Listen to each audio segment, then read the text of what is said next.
आज हम बनाने जा रहे हैं अलसी का पाउडर यानी कि फ्लैक्सीड पाउडर।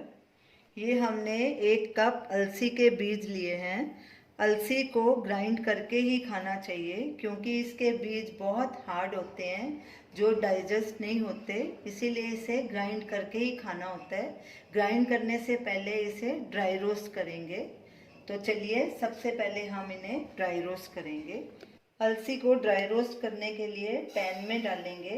गैस को हमने बिल्कुल सिम पे रखा है और इसे लगातार कड़छी चलाएंगे ताकि ये जल नहीं जाए। और इसे तब तक ड्राई रोस्ट करना है जब तक ये क्रंची ना हो जाए। 1-2 दाने इसके मुंह में डाल के देखेंगे। अगर तो ये क्रिस्प हो गए हैं तो समझिए कि हमारी अलसी अच्छे से ड्राई रोस्ट हो गई है और इसका कलर भी चेंज हो गया। अलसी को ड्राई रोस्ट करने का ये फ़ायदा है, एक तो ये इजीली ग्राइंड हो जाएगी, दूसरा इसका टेस्ट अच्छा हो जाता है और जो इसमें थोड़े बहुत टॉक्सिन्स होते हैं वो भी ख़त्म हो जाते हैं। अलसी को ड्राई रोस्ट करते 4 मिनट हो गए हैं। अब गैस को बंद कर देंगे और इसे एक प्लेट में ट्रांसफ़र करेंगे और ठंडा होने के बाद इसे ग्राइंड कर लेंगे और इसका फाइन पाउडर बना लेंगे।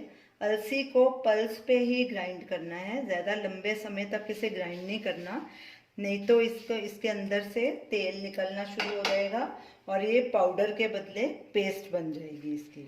हमारा अलसी का पाउडर तैयार है। अब जब ये बिल्कुल ठंडा हो जाएगा तो इसे एक एयर टाइट जार में भर के फ्रीज़र में स्टोर करेंगे और ये 15-20 दिन तक ख़राब नहीं होगा। अब जब भी ये अलसी का पाउडर बनाएं उतना ही बनाएं जो कि दो हफ्ते तक चले। कोई भी हेल्दी पर्सन हर रोज़ 1 टेबलस्पून अलसी का पाउडर ले सकता है। आप अलसी के पाउडर को दूध में, दही में, किसी भी सीरियल में, स्मूदी में, सूप में डाल सकते हैं। आप इस पाउडर को ज़रूर ट्राई कीजिए और हमें बताइए कि आपको ये हमारी रेसिपी कैसी लगी। हमारे वीडियो को लाइक कीजिए, शेयर कीजिए, हमारे चैनल को सब्सक्राइब कीजिए। Thanks for watching. अलसी के कुछ हेल्थ बेनिफिट्स इस प्रकार हैं। ब्लड शुगर को कम करती है, कोलेस्ट्रॉल और ब्लड प्रेशर को कम करती है और हार्ट को हेल्दी रखती है। कई तरह के कैंसर का रिस्क को कम करती है, जोड़ों का दर्द और अकड़न को कम करती है, त्वचा और बालों को स्वस्थ रखती है, आँखों को स्वस्थ रखती है, वजन को कंट्रोल करने में मदद करती है,